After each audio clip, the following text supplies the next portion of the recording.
Yeah, let's go down to the basement.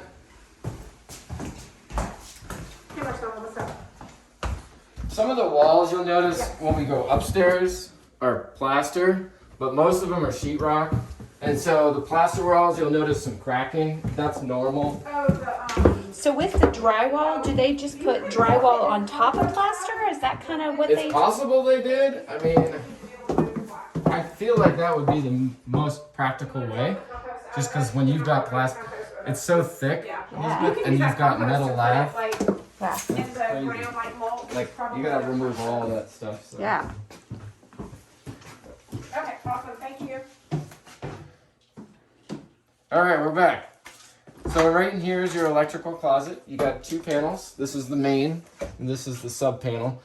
I took the cover off. I'm gonna write up that they have improper screws. This took me like over 10 minutes to get all these off because they were all ratcheted hex heads. So these aren't the original ones. And then when I took the cover off, I noticed one breaker. I think it was like right around here. I'll check my pictures. That was double tapped, meaning there's two wires going in the breaker. It's improper wiring. You can wire them off the breaker, just not into the breaker, because it generates more heat. So don't want that when you're dealing with electricity. It's an easy minor electrical repair. Yep, and then some of the breakers don't match the brand. I see it all the time. All the That's time. easy to Every home replace. inspection. Just a couple of them. Only the ones Elizabeth has me do. Yeah, and then Which you is got like all of them. you got your sub panel here. Everything's good on this panel. So, Okay. and I would assume everything's labeled properly. You know, they've added some things and whited out and relabeled. So I think they've done a lot of work over the years. Because when they moved in, they did a big renovation. So it's possible that they just had an electrician upgrade some of the panel labels. Your main water shutoff. Really important to know where that is in case you ever have a leak. I had to have her show me because there's so much stuff down here. It's back behind all the the chairs and everything. There's a So that's the main water there's shut a off. blue knob. And I took a picture of it so you can see what it looks like. Okay. Let's see. And then I want to show you. That's the crawl space entrance. There was just no way I could get in there. Yeah. You know, I could bang plumbing lines. There's no way I could just fit in there. So that's the only spot. There's one other area over there that put a bunch of screen. Oh, right here they just put this screen, but they've got all this shelving here.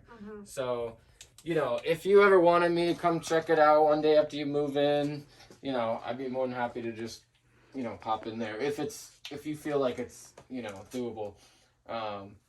Sometimes we do maintenance inspections too. If you ever want to hire us back, you know, after a year or two, we can do that. But you've got two water heaters. This one's gas, and then this is electric. This one is a 50 gallon, I believe. 50 gallon, and this one's 80. So that's plenty for this house. I did notice some water stains here. So you may want to get a plumber to look at that. Or at the least, let's ask the seller and see if there was any leaks. Because it could have been from something up here that dripped down. This one's only 7 years old. So they typically a water heater now lasts you at least 12 years, 12 to 15 years. It's possible they start to leak before then. And let's see what else. This is the termite damage that they repaired. You can see this joist they added where there was some damage here. It's not too bad. I mean, that's actually pretty minimal for termites. I've seen where they've eaten away the whole joist. So they sistered these right here, and they've added some rim joists there. So this all looks good. This was the water intrusion I was talking about. You can see some moisture on that wall, and then it kind of curls around here.